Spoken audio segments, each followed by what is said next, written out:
Guys, good morning. January 21st, 2020, Tuesday. Awesome opportunities today, guys. Davos and coronavirus are not the reasons why the markets are actually down pre-market today on January 21st, 2020, guys. The real reason is because the economic data and earnings are continuing to deteriorate. IMF changes the GDP outlook. Guess what? Of course, it's revising it lower. They can't hide the numbers any longer. Hong Kong is down 800 points. Nobody's talking about it pre-market because everybody's focused on Trump's speech of the century, how everything is so good. In his speech at the Davos conference this morning, he's putting a good show, as he always does, without actually realizing that the markets are about to drop.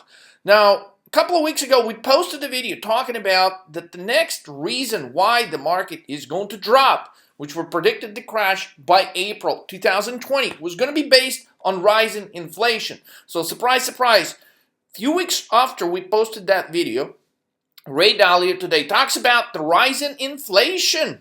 The rising inflation basically coincides with the dollar index dropping this morning.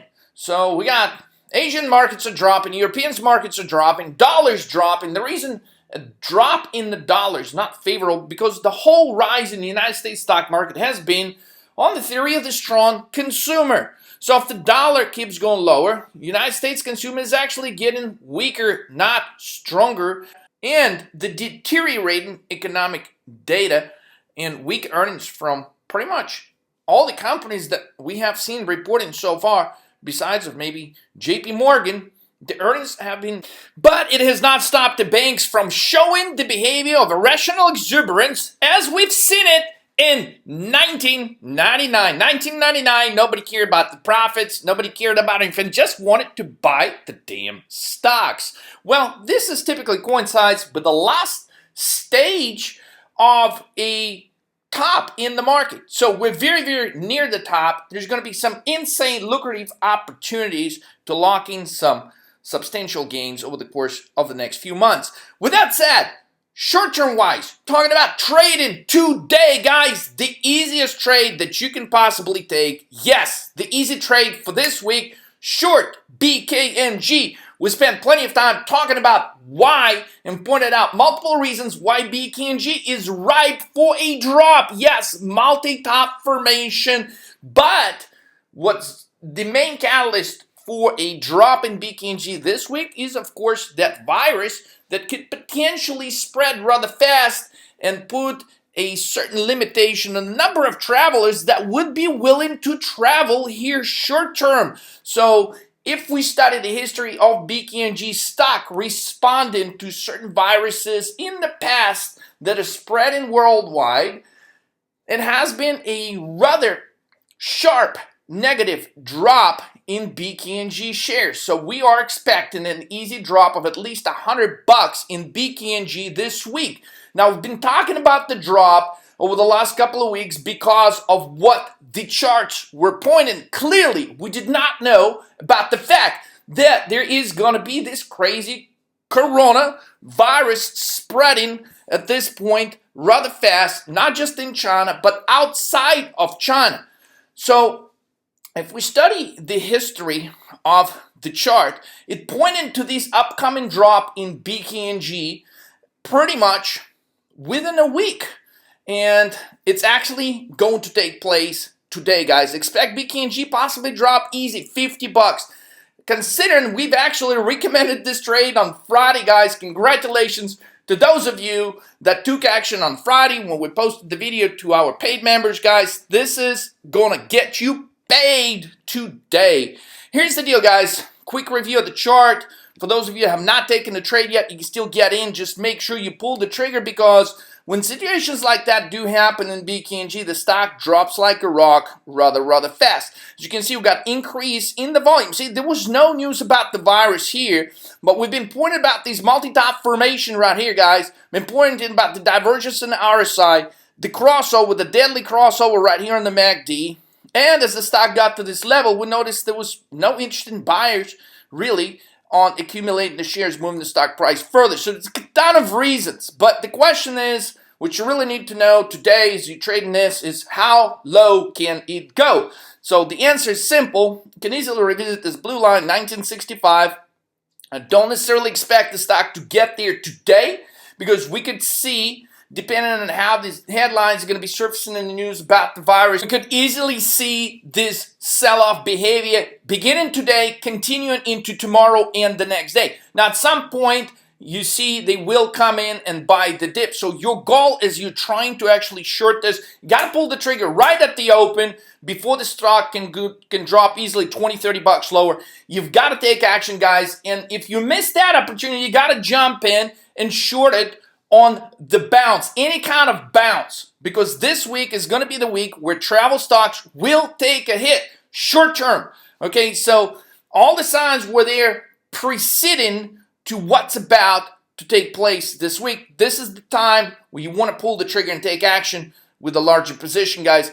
Ton of earnings this week. Not ton as we typically get in the second week of earnings compared to the historic week second. Typically, we have a lot more companies reporting, but plenty of companies present awesome opportunities. Netflix after hours, IBM after hours, Capital One, J&J tomorrow. The one we're really interested in is ASML. I'm going to post probably a separate video on this one, guys. So, ton of good stuff. Transport's continuing to report earnings. UNP, JetBlue, LUV, as you know, we don't necessarily trade some cheap stocks like JetBlue, but I think in UMP we're going to have a great opportunity if we study this stuff. Hey guys, big one, ISRG on Thursday after hours. Guys, so ton of opportunities. I'm going to show you some really cool stuff we identified about the way transports are trading right now, which point that the market completely lost their mind, but that's okay because that's exactly what we're looking for to actually short some of these awesome opportunities. So Hong Kong, down. Look, the numbers almost coincide in Hong Kong with what literally the Dow Jones is trading here in the United States. So here it is, Hong Kong, 48 hours ago, nobody had a fucking clue, 29,174, okay? Shortly after, it's under 28K. Look, it's easy to be a bull, okay, when the markets are getting so freaking complacent, okay? But the money is made on the put side. If you try to keep buying these calls, guys, and you wonder, well, why am I not making the money? Well, I'm making a little bit. Guys, if you're not putting the kind of trades that are making you 20, 30K weekly, okay, you're missing the ballpark, okay? You've got to click, the link below if you haven't studied some of the formula, you haven't taken all the courses that, show you exactly how you can do this, guys. You got to take action. Make 2020 your best year. But focus on this chart right here. Okay, basically, you've got something that nobody was expecting. And so what is actually the chance, considering all historic data, right? Typically, the downward spiral in the markets, it begins somewhere. It doesn't have to begin here in the United States. And typically, it begins in Europe or Asia or something like that. Just think about, we don't have a lot of time to get into it in this quick video, but think about 1997. All this stuff started in China. All that stuff started, actually in Thailand. It started in Eastern Asia and just spread into other countries. So we're not saying these are the type of conditions that we're seeing right now. But considering the history, guys, chances are that Dow Jones, which trades very closely and number-wise where the Hong Kong exchange trading right now, guys, basically you got, an easy move lower from here. I'm not saying Dow Jones is going to fall by 800 points, but what we are saying, it is going to come down from these levels right here. It's clear multi-top formation on the Dow Jones. And when we're saying this, we're only using this example. We keep track of everything based on the way S&P futures trade. So all the formula that we're going to show you exactly what the next move in the market is going to be, it is based on monitoring various time frames in the S&P futures. Just the numbers are so close here. It was a really good example I thought I was going to bring to your attention. As far as the market moves, guys, on Friday we had a move 5. There was not a whole lot of stuff going on, right? Clear characteristics of 2 move 11s. If we combine the data from pre-market and after-market trading. Okay, today we're tracking for an easy move 3. We got about 78% probability of move 3, 22% probability of a move 4. You guys go review those market moves in the course so you know exactly how to trade them. Market is sick, guys. Institutions are buying the dip and everything on bad earnings. as if they've got practically nowhere else to put their money at. And this actually equates to the last stage of hype, right before the market begins to drop when nobody's no longer expecting it. So basically, it's sort of the herd of sheep effect. So institutions are like sheep right now. They're like in this buying mode. Let's buy. We know the shit is bad, but let's buy it anyway. Okay? At some point, okay, this behavior stops. Now, the cool thing about it, from the standpoint of the trading perspective, these behaviors, they typically stop rather abruptly. It's like as the herd of sheep is running towards a drop-off, a cliff, and they don't see it coming, and all of a sudden, the entire herd of sheep realizes, oh shit, it's a waterfall. We got, half a mile drop-off right in front of us, and we didn't see it coming. And that's when you see this 800-point drops in the market overnight, 1,000-point drops in the Dow Jones average. It happened. But the market has a very short memory of it actually taking place. So what the charts are pointing to right now, when we combine all these irrational exuberance behavior in the markets, okay, and I'll show you a couple of charts just so you know, have full clarity on what's actually going on. Okay, here's what we got. We got CSX. Okay, we're talking about transports right here. Horrible earnings. Miss. What do? Slight drop and they buy the dip. Typically in general market conditions, you wouldn't see them buy stock that's, that has poor earnings like that. KSU, total miss. Okay, misses on earnings, misses on revenue, misses on every metric the stock can freaking miss. What do? They buy the damn thing. Okay? Now, Festernal, they're talking about how strong the housing sector is. Misses on earnings. Okay? What do? They buy the dip. Okay? JB Hunt, guys, look. Typically, JB Hunt would have been down 10, 20 bucks. What does it do? It just drops by a little bit. Yeah, move 11, overall things are still negative. But bottom line is, it should have been down by way, way bigger amount. And yeah, they're trying to maintain the stock like here, about 112, 114, guys. This is a silly, silly behavior right here. Okay, so when we're looking at this kind of stuff, yeah, we said, hey, short the market was going to hit 33.30 on Friday. Basically, we hit 33.30 from here. It should be a couple of smooth days lower. Your goal is to just focus on buying the dips. But when we focus on this type of behavior, when the banks are buying stuff on the dips, okay, typically doesn't last because from there on, they're still fighting these gaps, and the probability the stock's moving substantially higher from here is just not good, okay? And you're going to see some sell behavior coming into certain stocks. That's why it would be so beneficial to watch the earnings of certain companies. Specifically, for example, this morning, Halliburton, ticker HAL. The chart is overall bullish at this point, for the oil stocks. So it's going to be interesting what institutions are actually going to be doing with oil stocks. We're going to have rather good samples from a few companies we typically don't trade options on that are going to be reporting earnings. So I'll keep you guys posted on the behaviors that we're observing in this company so we can lay over the strategy. But, for example, UNP is announcing earnings on Thursday. How would you trade this? Well, based on the behavior that I've just shown you in the transports, UNP is likely to miss on earnings. Now, just because it's going to have a bad earnings report doesn't mean that it's not going to initially drop. But the most important thing you're going to need to know is how to trade it after the earnings. And after the earnings, you want to actually buy calls instead of buying puts because of the buy the dip behavior that we're observing in the transports. Now, after it moves higher for a day or two, you want to then buy puts on it because, after all, it's going to unable to have any further catalyst to drive the stock share price higher from there. So that's an easy, simple strategy you can learn from this video, guys, okay, and easily apply it as far as the transport companies are announcing their earnings. Now, we're very, very near. We thought that we were pretty much here on Friday, but we're not getting down by a whole lot. I mean, we're down about 10 points on S&Ps. I'm recording this, guys. So very quickly, you can just glance at this and understand that we're on this last stage of this move higher, possibly depending if this gap that we're opening with is going to actually intensify and turn into maybe a 20, 30 point drop on the S&P, which we could easily get by the end of the day. we could be resembling this condition right here. It's going to be your gap down officially right here and go sideways for a couple of days, followed by a bigger drop. That's what historic analog has actually been showing us in the last couple of weeks, and I think we're finally there at that top point on that historic analog.